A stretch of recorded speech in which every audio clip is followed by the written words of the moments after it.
Picture this. You're scrolling through your phone right now on the Napoleon app. Yes, the Napoleon app. The one owned by Bonaparte Industries. You're probably wearing your mandatory blue coat with gold buttons. And you're definitely speaking French as your second language because it's required in schools worldwide. Why? Because one British soldier couldn't follow simple instructions at Waterloo. June 18th, 1815. The Battle of Waterloo. In our timeline, Napoleon loses and gets shipped off to St. Helena, where he dies complaining about the weather. But what if one tiny mistake changed everything? What if Napoleon actually won that day? Napoleon had escaped from Elba like a bad ex-boyfriend, coming back for his stuff. "I'm back," he announced to Paris. "Oh no," said everyone. "Oh yes," said Napoleon. So he got to work. He reorganized the government, got rid of the Bourbon loyalists, infecting his officials, and increased conscription. He knew war was coming. The Allies would not let him have France a second time. Napoleon decided to peel away garrisons against the Spanish, Austrian, and Russian fronts and consolidate his forces for the upcoming battle. The Austrians and Russians, after all, were weeks away from being combat ready. He ordered a defensive war to be fought, small skirmishes to delay and exhaust the British and the Prussians as they made their approach. They were, after all, on Napoleon's home court. Instead of having just 72,000 French troops against 50,000 British and 45,000 Prussian troops, he now had 130,000 men at his disposal. Then he began his march. Meanwhile, Wellington was preparing for battle. He had one job: stop Napoleon. His plan was simple: hold the line until the Prussians showed up. The problem was his men were exhausted from constant French harassment. "Just don't let anyone break our squares," Wellington told his men. "What's a square?" asked Private Henderson. "The formation, Henderson. Stay in formation." "Oh, I thought you meant the shape." Wellington sighed. This was going to be a long day. The morning started badly for Napoleon. It had rained the night before. The ground was muddy. His cannons kept getting stuck. "Sir, should we wait for the ground to dry?" asked Marshal Ney. "No," Napoleon replied. "We attack now." "But sir, the mud." Did I stutter? The battle raged for hours. Napoleon's Imperial Guard made their famous charge. Wellington's line held firm. Everything was going according to history. Then Private Henderson messed everything up. Henderson was guarding an ammunition wagon when a French cannonball landed nearby. "Henderson!" shouted his sergeant. "Stay at your post." "But sir, there's a big ball coming this way." "It already exploded, Henderson. Stay put." But Henderson panicked. He abandoned the ammunition wagon and ran toward what he thought was safety. The wagon, now unguarded, started rolling downhill, right toward Wellington. "Sir," shouted Wellington's aide, "run away, wagon." Wellington turned around just in time to see 2 tons of gunpowder barrels heading straight for him. "Well," Wellington said calmly, "this is inconvenient." He dove sideways. The wagon crashed into a tree. Wellington landed in a muddy ditch. "Are you hurt, sir?" asked his aide. "Only my pride," Wellington replied, "and possibly my back, and my dignity." But here's the thing. While Wellington was face down in mud, Napoleon spotted the confusion going on as a result of the artillery strike. He ordered a full bayonet charge. Napoleon's Imperial Guard regrouped and charged a second time and finally broke through the British center. "We did it!" shouted Marshal Ney. "Did what?" asked Napoleon. "We broke their line." Napoleon looked up from his map. Sure enough, British soldiers were running everywhere. "Oh," said Napoleon. "Well, that was easier than expected." Wellington, still covered in mud, tried to rally his men. "Form squares," he yelled.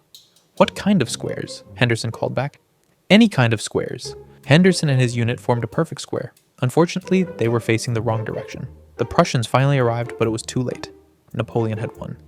"Sacré bleu," said Blucher. "We missed it." "We were following the map," explained his aide. "This map is upside down." "Oh, that's a huge army." "Yes, sir. Let's slip away quietly." So Napoleon won Waterloo. Now what? First, he decided to be reasonable about it. The Austrians, Russians, and Prussians sued for peace. Napoleon annexed them. The Brits? Now a client state, they answered to Napoleon. "I shall rule Europe with kindness," he announced. Everyone waited for the punchline. "I'm serious," Napoleon continued. "Sir," said Marshal Ney, "you literally just conquered them." Details. Next, he banned all monarchies, except his. Why create your own competitors, am I right? Napoleon's new European empire was weird. He banned fights on weekends. He made everyone learn French, but also required French people to learn everyone else's languages too. It's only fair. he explained. He also invented the first international postal service and accidentally created the European Union 150 years early. "We need a flag," announced Napoleon in 1820. "How about blue with gold stars?" suggested someone. "Perfect. Someone write that down." Britain, meanwhile, was having an identity crisis. "We've never lost a major battle before," complained the Duke of York. "What about that time with the Americans?" reminded an aide. "We don't talk about that." Or the time with the French in the 7 Years' War? "We definitely don't talk about that." Or that time with the Dutch? Take him away. But the strangest consequence was Napoleon's obsession with infrastructure. He built roads everywhere. Good roads. "Why are you building so many roads?" asked his finance minister. "Have you tried moving an army through bad roads?" Napoleon replied. "It's terrible." By 1825, Europe had the world's best highway system. This led to the world's first traffic jams. "This is your fault," French drivers yelled at German drivers. "No, this is your fault," German drivers yelled back. Napoleon had to invent traffic laws. "Everyone drives on the right," he declared. "What about the British?" asked someone. "They can drive on the left. They're stubborn anyway." This decision would confuse tourists for the next 200 years. Fast forward to today. The Napoleonic Empire still exists. It's a constitutional monarchy now. Napoleon VII runs a tech company called Bonaparte Industries. They make phones, computers, and those little pastries shaped like hats. The British never got over losing at Waterloo. They spent 200 years perfecting sarcasm as a revenge. "Oh, wonderful," became their national motto. "Lovely weather we're having," they'd say during hurricanes. America stayed out of European politics even more than usual. "Whatever's happening over there, we want no part of it," became official US foreign policy. They spent their time inventing baseball and complaining about taxes. The weirdest part? World War I never happened. Napoleon III was too busy opening croissant shops to fight anyone. "Why conquer when you can franchise?" he said. World War II also never happened because everyone was too full of pastries to fight. Plus, they owned almost all of Europe anyways. So there you have it. One scared British private caused Napoleon to win at Waterloo. This created a world where everyone speaks French badly, drives on confusing roads, and eats too many croissants. Henderson, by the way, lived to be 90. He spent his retirement telling people he changed history. Nobody believed him. "Sure you did, Henderson," people would say. "I'm serious. I left my post. Of course you did." And that's why you should always follow orders. Unless you want to accidentally create an alternate timeline where Napoleon's great-great-great-grandson owns Instagram. But following orders was quite tough during the Dark Ages. I wonder what would have happened if you did that during the plague.